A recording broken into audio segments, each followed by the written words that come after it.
সেই দিক থেকে আপনারা এই মানে এইটা এখন আর কোটার ব্যাপারে নেই। কোটা ছিল, কোটা দিয়ে দিয়েছে। 2018 সাল থেকে চলতেছে, কেউ কিন্তু কিচ্ছু দেখে না, কেউ কোনো কথা বলে না। কোটা আন্দোলন গিয়েছে 2018 সালে। শিক্ষার্থীরা একটা বেসিক থিং, রাস্তা সেফটির জন্য আন্দোলন করছিল, সেখানেও এত নাশকতা কোত্থেকে আসলো?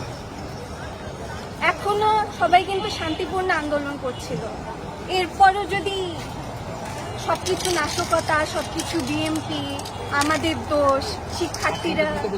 আপনারা শিবিরের দোষর এবং বিএনপির দোষর। আচ্ছা, আমি আপনাকে বলি, বিএমপি যদি সবকিছুর জন্য দায়ী হয়ে থাকে, শুট আউটের জন্য দায়ী হয়ে থাকে, তাহলে সরকার কি করছিল?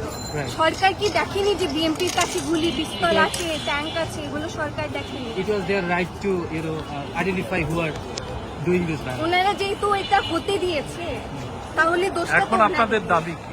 এক দফা, যারা এসবের জন্য দায়ী, যারা আমাদের ভাই বোনদের হত্যা করেছে, যারা তাদের গারদে আটকিয়ে রেখেছে, তাদের পদত্যাগ করতে হবে। আমরা চাই যে আমরা না হলেও আমাদের নেক্সট জেনারেশন যাতে দেশে স্বাধীনভাবে থাকতে পারে।